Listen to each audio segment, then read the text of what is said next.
Hello everyone. आज हमारा topic है कॉम्प्लेक्स नंबर। कॉम्प्लेक्स नंबर को हम लोग कैपिटल जेड से रिप्रेजेंट करते हैं और ये जनरली हायर सेकेंडरी का चैप्टर है। जब आप क्लास 11 में पहुंचते हो तब ये चैप्टर स्टार्ट होता है। तो कॉम्प्लेक्स नंबर जो शब्द है, इसका सबसे बेसिक मीनिंग आप समझिए कि कोई भी नंबर जो स्क्वायर रूट के अंदर नेगेटिव है वो कॉम्प्लेक्स नंबर है। ये सारे नंबर जो लिख रहा हूँ मैं, ये सारे नंबर एग्जाम्पल्स हैं कॉम्प्लेक्स नंबर के। कुछ भी फ्रैक्शन में भी हो सकता है, कोई दिक्कत नहीं है। ये सारे के सारे जो नंबर हैं ये कॉम्प्लेक्स नंबर के एग्जाम्पल्स हैं। तो आज तक आपने जितने भी नंबर्स देखे होंगे स्क्वायर रूट के अंदर, वो जनरली पॉजिटिव आपने देखे होंगे, जिसको इरेशनल नंबर बोलते थे। अगर स्क्वायर रूट के अंदर अगर कोई नेगेटिव नंबर है तो उसको कॉम्प्लेक्स नंबर बोलते हैं। इसको बुकिश लैंग्वेज में आप ऐसा भी बोल सकते हैं कि अगर कहीं पे x square equal to minus number लिखा हुआ है, जैसे -16 लिखा हुआ है, मान लीजिए एक्स स्क्वायर इक्वल टू आपका -20 लिखा हुआ है, एक्स स्क्वायर इक्वल टू -1 लिखा हुआ है, ये जितने भी नंबर हैं सब कॉम्प्लेक्स नंबर के एग्जाम्पल्स हैं।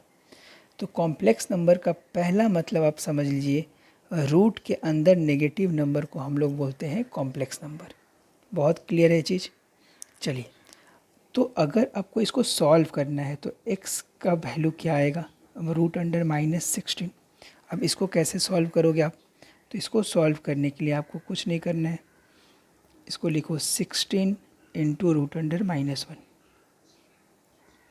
फिर इसका वैल्यू आ जाएगा 4 और ये √1 को हम लोग लिखते हैं i।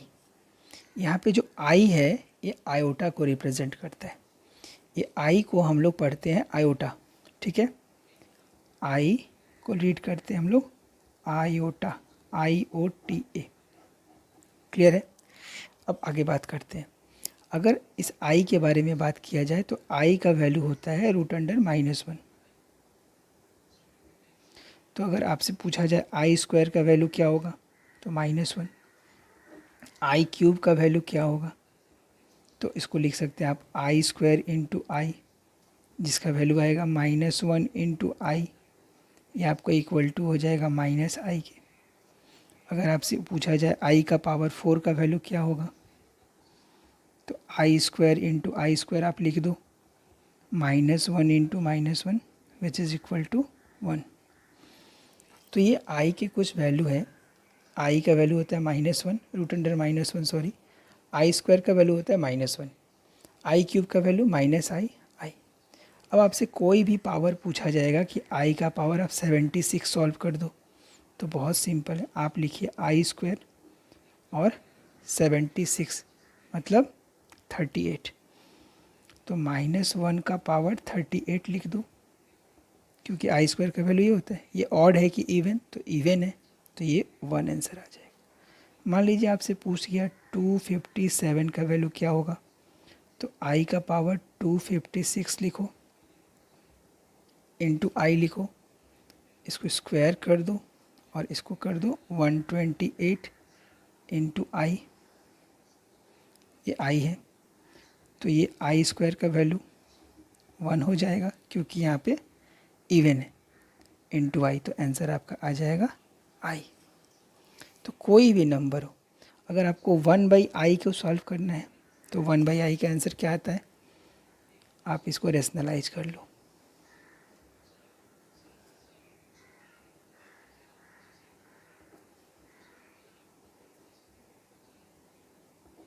आई स्क्वायर है, आई स्क्वायर का वैल्यू -1, तो आपका आंसर आ जाएगा -i। तो ये रहा आई के बारे में जानकारी। अगर आपको कॉम्प्लेक्स नंबर को रिप्रेजेंट करना है तो आप जेड से रिप्रेजेंट करेंगे। इसको हम लोग रिप्रेजेंट करते हैं x + iy से, जहाँ पे x और y दोनों ही रियल नंबर होता है। x और y जो है दोनों ही रियल नंबर है, रियल नंबर्स हैं ये लोग। लेकिन अगर इसमें पूछा जाए real part of complex number क्या है तो आप x बोलोगे, और imaginary part of complex number क्या है तो आप y बोलोगे। ये जो i वाला पार्ट होता है इसको इमेजनरी पार्ट बोलते हैं, ठीक है। नेक्स्ट सब जानना है हम लोग को modulus. Modulus of complex number निकालने के लिए हम लोग को कुछ नहीं करना है, सिर्फ x square plus y square का रूट कर देना है, मतलब दोनों ही नंबर को लेकर उसके स्क्वायर रूट कर देना है। अगर आपको जानना है कॉन्जुगेट कॉम्प्लेक्स नंबर का, तो आई के जो सामने वाला साइन है वो आप चेंज कर दो, आपका कॉम्प्लेक्स नंबर का कॉन्जुगेट निकल जाएगा।